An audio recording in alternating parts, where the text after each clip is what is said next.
Il y a eu un répertoire de toutes les églises qui ont été fait il y a quelques années et on retrouve donc l'église de Beaumont comme étant la plus vieille église paroissiale, certainement au Québec.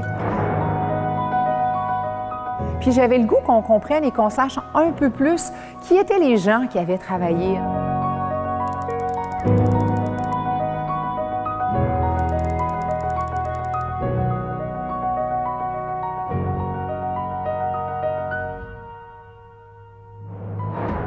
Si chaque église a une âme, une personnalité propre, que dire de celle de Saint-Étienne de Beaumont sur la rive sud de Québec? Nous sommes au 17e siècle et tout commence par un don. On est en 1672, ça, la petite paroisse est formée par Monseigneur de Saint-Vallier.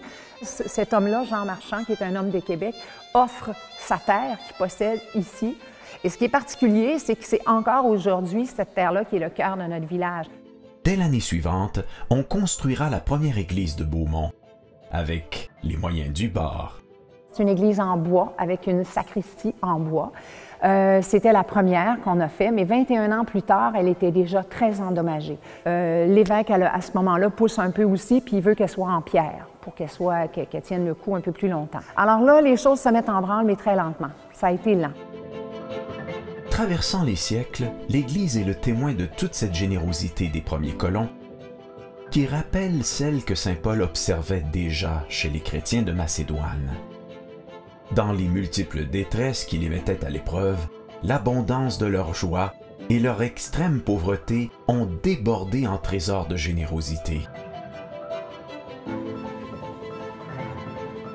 Mais nos découvertes ne s'arrêtent pas là, puisque la nécessité est mère de l'invention.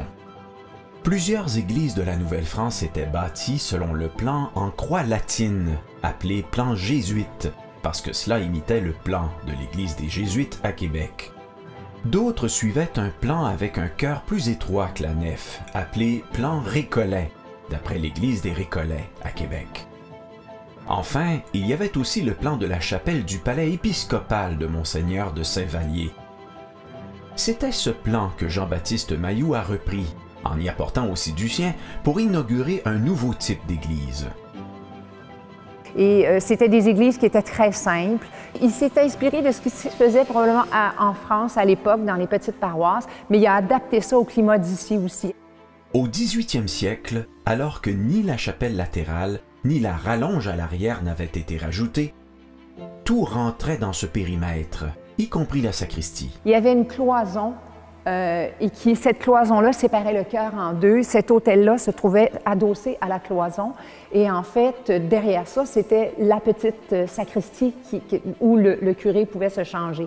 Et ça a été modifié par la suite. Alors, c'était des églises qui étaient conçues pour le climat, faciles plus d'entretien. Donc, s'il y avait des problèmes avec le clocher, parce que c'est sûr que là, on est rendu au 4e clocher, il faut les changer à un moment donné. Ils sont quand même exposés beaucoup plus aux intempéries. Il n'y avait pas de solage, c'était directement au sol. Donc, c'était moins coûteux, c'était plus solide, plus adapté au climat. Enfin, après plusieurs années d'efforts et d'attente, l'Église est bénie. On a béni l'Église en 1733 et les cultes avaient débuté à ce moment-là. Même s'il n'y avait pas tant d'éléments de décoration et tout ça s'est fait très graduellement. Bon, il y avait des éléments qui étaient là, mais c'était beaucoup plus simple probablement. Il y avait moins de dorures, moins d'éléments sculptés aussi.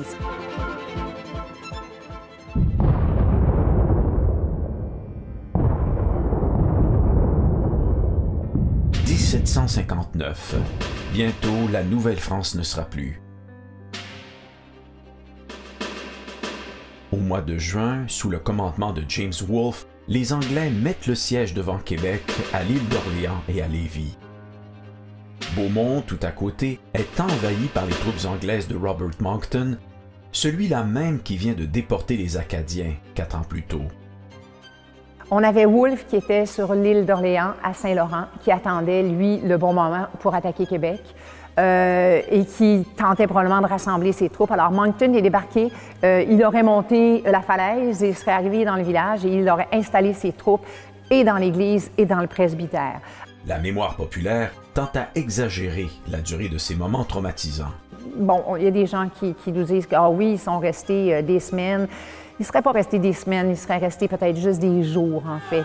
Au cours de l'été, les Anglais, furieux de voir les Français demeurer à l'abri de leurs fortifications, détruisent maisons, fermes, champs, vergers et embarcations depuis la Malbaie, au nord du fleuve, et depuis Kamouraska, au sud, jusqu'à Québec. 18 000 projectiles sont lancés sur Québec. Les églises sont ravagées. La population de Beaumont avait tout à craindre de ces envahisseurs anglicans, d'autant plus qu'en quittant Beaumont, Moncton avait placardé un manifeste sur les portes de l'église.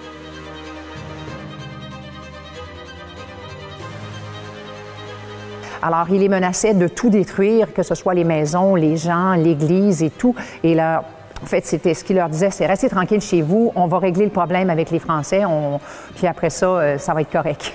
C'était un peu ça. Et miraculeusement, elle est restée intacte. Alors, ce qui nous permet d'en profiter.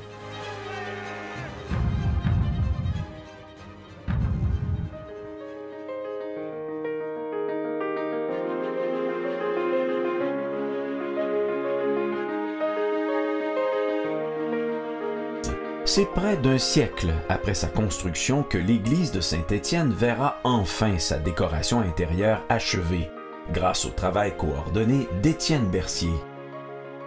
Je vous dirais qu'on retrouve des traces dans les livres de la fabrique en 1811, où là, il y a vraiment des contrats qu'on va lui donner, très clairs, qui sont mentionnés, que ce soit de faire la chaire, que ce soit de faire le retable derrière l'autel. Alors là, il va y avoir des contrats très précis, puis on en a des preuves écrites.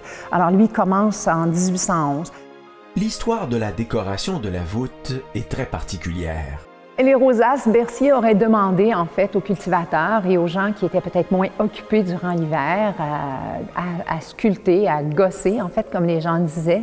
Alors, il leur a donné des exemples de petites roses à faire, de petites fleurs à faire, et il leur a demandé d'en fabriquer, et puis d'en faire le plus qu'ils pouvaient. Ce qui fait que la voûte s'est retrouvée couverte de toutes ces petites rosaces-là qui auraient été faites par tous les cultivateurs de l'époque. Une personne œuvrant à la restauration de la voûte a remarqué combien chaque fleur est unique. Comme la personne qui l'a faite, pourrait-on rajouter. Cette insertion symbolique de tous les paroissiens de l'époque dans l'Église même est un rappel d'une vérité importante de l'Écriture sainte transmise par Saint Pierre et Saint Paul. Vous aussi, comme pierre vivante, entrez dans la construction de la demeure spirituelle. Le sanctuaire de Dieu est saint, et ce sanctuaire, c'est vous.